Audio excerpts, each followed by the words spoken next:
People often fear their freedom. They fear the fact that they can truly live in a free and voluntary world. Some people have rightful concerns. Other people may just throw out concerns because they're afraid of their freedom. They like their security through their enslavement, through what the governments provide to them, their benefits, their social security, their taxes. They may even see them as justified, necessary for order, and they can't imagine a reality without it. But one of the questions that people will ask is, well, what about other countries? Let's say the world is free and voluntary, as you say, Corey, and as you say in your videos, as I and many other people are starting to say, and a lot more people are starting to say this, that we can be free and living in a voluntary world, a truly free world. Well, what if there's other countries that aren't free? Let's say China, Israel, Mexico, Canada. What if they invade someplace like America, which frees itself first? What would happen? How would that happen? Well, I'm going to first play a clip from an interview I did with Wright. His channel is Man Against the State. For something like schools or hospitals or even like roads, maybe a little bit more difficult with roads. But then you go a layer down and you can go into the even more difficult ones, which are like security and military and law. Because it's like when I first was contemplating that, I was like, how on earth could you have law without government? It just seems such a bizarre concept to me when I first came across it. Let's say we free ourselves and we live in anarchy, but there's still China or these other countries that are still living in governments. Therefore, that justifies for some reason our slavery. But therefore, how will we protect ourselves against them, even though the Americans basically revolted against the British with like barely any good arms, like against the most powerful government in the world at the time? You know, a bunch of farmers got together and said, we're going to revolt. Like that's pretty amazing to me. But what would you have to say about like military invasions and stuff like that? Well, yeah. So military is just kind of a variation on security. Military is just kind of security on a big scale, which does introduce a few problems around kind of public goods and free riding and things like that. But they're not insoluble problems. In terms of like an anarchist society living next door to a state with a dictator or something, I would say you're actually safer in an anarchist society than you are in a state society if you're living next door to a dictator. For one thing, because there's less incentive for a dictator to take over an anarchist society, because there's nothing really for them to take over. There's no state apparatus there for them to utilize. And usually when two states go to war, the winner takes over the apparatus of the loser.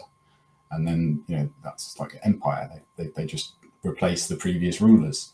But if you've got a society that has no rulers at all, there's no kind of apparatus of ruling for a dictator to take over. So there's less incentive for them to invade. And then if they do invade, your defense forces should be highly incentivized to defend your property, because that you're paying customers. You're going to really make sure that the customers aren't suffering from a potential invasion. And you're going to have lots of different agencies all joining the kind of fight. And it's not going to be kind of centrally controlled by one state. So you're not going to have like all your eggs in one basket. You're going to have lots of different agencies all trying to repel this invasion if it should ever happen. So it's a case of I think the market can do defense better than the state does defense. Really good.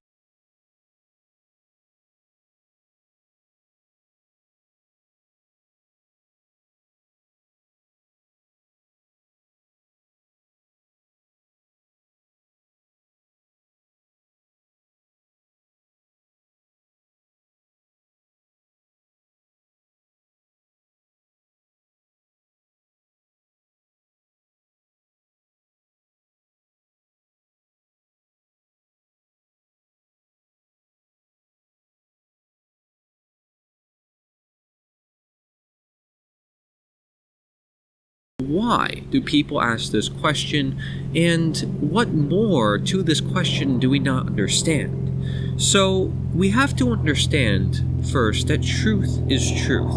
If you know you should be free, and you know it's wrong for people to have this superstition called statism, then clearly there is a road we must follow.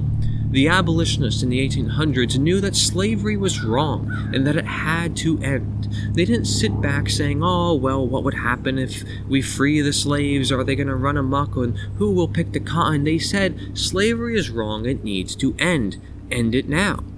And so that's what they did. They followed the truth and the principle. They stuck to that. They didn't stick to the authority and what they were simply told to do. They stuck to what they knew to be right. And that is the beauty in their mission. They knew that there'd be turbulence. They knew that by calling for immediate abolition, it would still take time.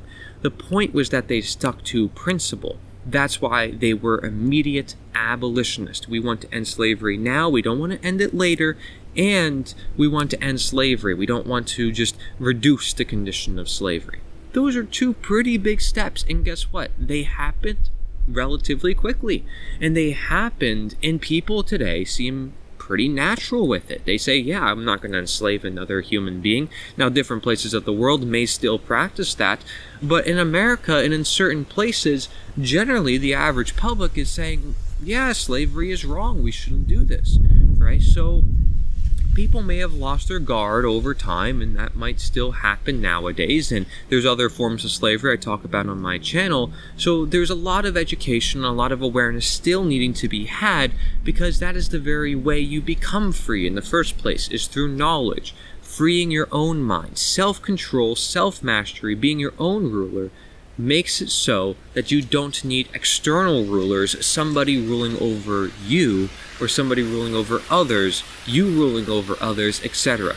If you empower everyone and you empower yourself, everybody can control themselves. They'll be their own slave master, which means, their own master, their own ruler. They have no ruler. They have themselves. They're free.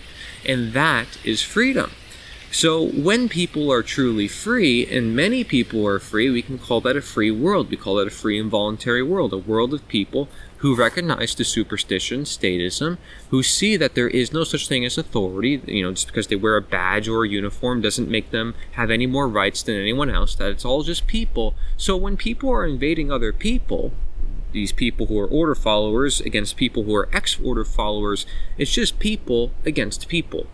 Which the same would happen in the free world. It would just probably happen, on its own in a much, much lesser extent. Say if the whole world was free and there's different conflicts within certain towns, it wouldn't be mass bloodshed, it wouldn't be mass war, because there'd be nobody saying, here's an authority figure, one person to follow, one order to follow, one law to follow. There'd be so many different rules that people are making for themselves, and everybody rules themselves, so nobody's willing to comply and follow orders for some select few, because that's the very way they became free in the very first place. So even if people did manage to successfully capture some others, it would be hard for them to maintain it, because those people are free in their mind, and once they're free in their mind, they're free in their body, they're free in everything else.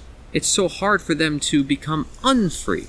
And so it's really hard for them to accept their slavery, especially once being free and living life as they so please. They would enjoy that because they're in control of their own life. They can choose their own destiny.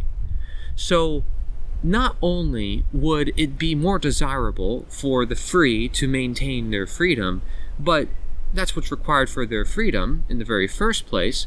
And if you talk about maintaining rights and exercising rights or exercising freedom, it's responsibility. And that would mean looking out for what's to come. Meaning, if there's a certain food product, oh my gosh, it's unregulated by the FDA, I have to be careful about what I'm consuming.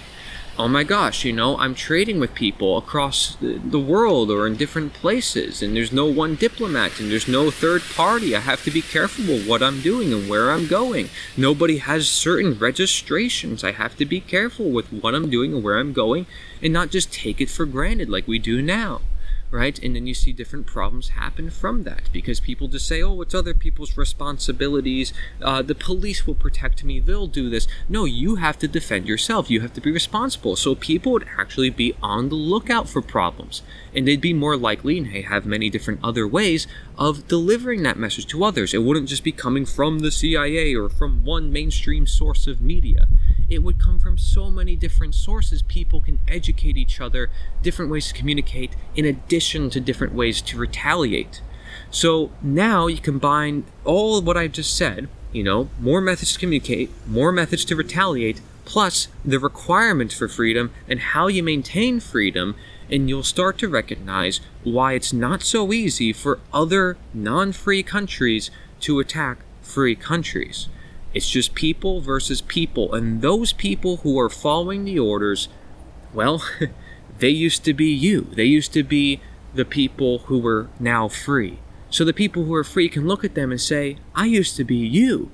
I can appeal to your heart, to your conscience. I can educate this country, especially now that, all these people can be educators, not just some one diplomat or one person to deliver the message and, I'll speak to the king. No, everybody will be pouring in their information to other countries, and they will have yet to see it, right? The people in North Korea and China who are secluded, who don't have much access to the internet, well, just wait till tons of innovation comes from all that freedom in the world, because all that freedom will bring about so many different solutions that are bound to reach China, bound to reach North Korea. And soon you have a tsunami of information where people are recognizing there's an alternative state of reality, and we do not have to follow orders. And again, you might have some of these order followers come overseas or whatever, going to these free areas, and the free people are like, hey, we want to defend our land, but we don't want to mess with you. We don't want to start a war here. We're just human beings here. We didn't do anything. Why are you aggressing upon us? You see what we got here? You can join us. Is there something you want? You can have this with us. They can be accepting rather than defensive. Some people may take that more pacifist route to say, like, hey, we're not doing anything wrong here. You're aggressing upon us. Why? Just because your authority told you to? We're done with the authority. Live your own life. You can live in freedom. You can choose what you want to do with your own life. Isn't that better? Right? So you're going to have all these ideas come together, and that's the beauty of freedom. I actually recorded this video, and it had no sound, and I did a whole thing about it, and I talked about all these ideas, probably a lot better than I did now, unfortunately, because I always do better on the spot when I first do it. But nonetheless, I still move on. I carry on. So even if there's turbulence, even if there's problems, if you were doing any diets, any cleanse in the body, if you had to fix your digestion, you realize, oh my gosh, I have to do a cleanse. If you've ever done that, it's like you have to, poop a lot, you have to go through all this turbulence, but once you're done, you feel so much better. Now you're more in tune with your digestion. It's more optimized. It's more sustainable. So now you feel better. So there's going to be turbulence on the way, but if you know what you're doing, if you're going down a certain path you should be going down, have trust and faith in the process. That's the beauty of it. If you feel like, oh, this disease is going to be me, oh, the world's going to collapse, oh, everybody's just doomed, how is that a worldview that's going to help the world in any way, except accepting your fear, causing the fear, feeding the fear? That does not help an individual attain their freedom. Freedom is made out of love and respect for humankind, so that way people can choose to live their lives as they so please, just as your own. You let people be, they let you be, so therefore everyone can be free. You're not saying, I want my will to be done on these people, I want them to be controlled, I want them to be enslaved, I want them to be imposed by certain laws. You're not saying that, right? So people are not willing to comply, and that ends all systems. What if there's other slave masters? What if there's other countries? Doesn't matter, because you're not practicing it. Focus on what you can do now within your own life, what is right. That's what matters. Okay? Everyone would be begging for the humanity in each other instead of trying to only change the impossible. Like people nowadays are only saying, well, just vote, or change the law, change who's in office. Is that truly what's going to change things? Getting to the roots is getting to reality. And getting to reality is going past all the illusions. Again, all the blockades that are holding us back. So we have a clear direction, and that is reality. And how much we want to hold back from reality is all these fears and all these superstitions and all these blockades, including these questions, which can actually scapegoat us away from what we know we should be doing, with trust and with faith, and with hope as well. You have to have hope. because there's always people out there. You're always going to meet more people if you simply put more effort into it. And some people have put a lot of effort into their whole lives into certain things and feel like they haven't got enough fulfillment out of it. Well, are you living with expectation? Are you living with attachment to certain ideas, to certain expectations of results? Because now you need to free your own mind even more than you thought, because you thought you were already free. Maybe you're not as free as you thought you were because you're trying to blame everyone else. You can create freedom, and you are responsible to create that freedom. We all are. We all have an equal responsibility. We can blame everybody else all we want, but the work to be done is a shared responsibility, never to be put on one or few people other than ourselves. It's all of us. We all live in this reality together. We all must work together to make the best reality possible. Okay? And so we don't want to just change the things that are actually going to put us in more confusion. If you think about it, the people who just follow orders, the people who just follow their authority figures, they're just doing what they're told. They know they are doing things that they shouldn't be doing, and often they don't know really what they're creating. They say, oh, well, I hope I'm doing the right thing because my authority said so and I trust him, but they don't really know the guy. And so they actually are creating a reality they don't know. You are, by following a path and saying, this is what I want the world to be. Okay, so you can't have fears. You can't have these questions holding you back. There's always a way to communicate with others. You don't think other people have asked this question of, what if other countries invade? There's going to be people who are going to be on the look all the time, wanting to educate other people about what's going on. Look at how much the media hides certain information from people nowadays. Isn't that kind of similar to keeping information, necessary information, away from people? So if you ask me, in a free world, a lot more of the necessary information would go out there, especially since all services and all products would be competing with each other in the free market, because everything is voluntary exchange, to see which product and which service would be the best. So therefore, we would attain the best of everything, as naturally through the market, as naturally as things progress. And even if there's some market manipulation and different things that happen, even though a lot of it happens now due to governments, that wouldn't still matter, because reality, destiny still calls us that if there's problems, if there's imbalances, things naturally sort out. Humans are trying to say things have to work this way, things have to work that way, and it ends up causing more problems. And so my question to you is, what alternative is there? If you're going to ask questions and be fearful about how a free world would operate, well then what's the alternative to that free world that you're proposing? And what makes you think your idea is the best idea and should work for everybody else? And what if they don't like that idea? What if they don't like those certain laws, those governments that you're proposing? If it's a voluntary government, if it's voluntary laws, then guess what? It isn't government. It isn't law. So this is what we're trying to get at. People can still organize. More of the everyday person would be prepared because they're obligated to be responsible, and they have more methods to prepare. Freedom comes with responsibility. More people would be ready to defend. People would be on the lookout, as I said. There'd be more methods to communicate and retaliate. People right now are looking for a scapegoat, because, there's few people right now in the world who understand this knowledge. More people are starting to understand it. People have to have trust in the fact that it is quadrupling, and maybe if they get out there and they start networking with others, they'll see that's happening. People like Larkin Rose said, man, I was only one person here. Now there's hundreds, now there's thousands, now there's hundreds of thousands. He sees it because he was the one who essentially put out the work all the time, putting out videos. I see it because I'm always putting out work, I'm putting out videos, I'm meeting people. So you're not going to see it if you're not a content creator necessarily. You're not going to see it if you're not putting out the work yourself, trying to find people out there. But if you are, you will find it. This is attraction, the law of attraction, right? This is natural law. This is manifestation. You want to create a free world, start thinking about, start talking about, start getting there. And then all these fears, all these superstitions, start enacting solutions to them now.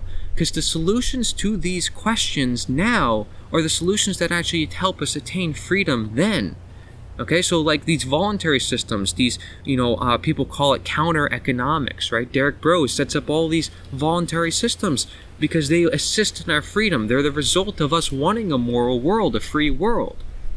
Well, these are the very things that help us attain that in the very first place. So not only is it the result of a free mind and as we become free ourselves, but it's also what helps us attain our freedom too. So everything is complementary. So while I might want to criticize people who talk about economics and these questions and say, gosh, well, we got to focus on the morality, it's also important to talk about this because it's intertwined. It's just as important. You know, people have rightful concerns, number one, and number two, as society changes morally and mentally, everything changes from there, including economics. Okay, so when individuals must trust the truth, individuals are not going to trust authority. They're not going to trust what they're told to do. They're going to do what is right. They're going to teach what is right. And because they're always looking to do what is right, they're not going to follow the orders of anyone, because they're going to follow the orders of their heart, of their conscience, of what their knowledge is of what is right. And this is why knowledge is so important and ignorance is not. People want to remain in ignorance, and therefore they want to ask questions. But those questions, they would find their own answers if they were looking for knowledge, because they have a world with mass information. Now, if you want me to answer that question because you think I have some knowledge that you don't, well, thank you, but I'm not any more special than you. Don't think I have more knowledge than you necessarily at all. You know, we're just fellow human beings sharing with each other the word, sharing with each other the spirit and the energy, the heart.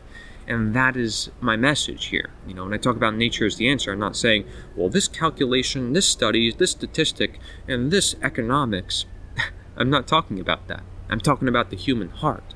I'm talking about the human destiny, what we must do for ourselves in order to sustain ourselves, our very being. Okay, so the transition will not be perfect. Nothing goes as planned in this reality. You should know this for everything. Nothing ever goes as planned. So expect some turbulence, but follow the path. To end thousands of years of mass war, it will be a great accomplishment, the greatest accomplishment humanity has ever achieved. So to get there, expect boundaries, expect turbulence. You have to. Expect people asking questions. But it doesn't help for a lot more people to have their hesitations, for a lot more people to have their fears, because that will only keep holding us back. The abolitionists, being more religious folks in the 1800s, helped them with their goal of ending slavery. They knew ending slavery was right, even if they were religious or not religious. But their religion, and may you call that simply spirituality to differentiate, held them through that process to say we need to stick to principle and allow God or nature's government to take over, to do the bidding. Nature will do the bidding for man and solve and bring things back into a balance so long as man does his best to do what is right now, not in the future, right? And so that's what I ask you to do. Do what is right now, okay? And don't get stuck into what will happen then, because that's a result of what is now. Don't get stuck on the questions, stick to principle. We can speculate all day about how our life will go, how the future will go, but the one thing you're in control of is yourself and now. So help others do the same, and we can create a free world together, and therefore put an end to all these different questions and manifest a world with many more questions and many more solutions, where people are less confused because they are in control of their own destiny. They know thyself. Thank you very much for watching. This is Corey Angela. Nature is the answer.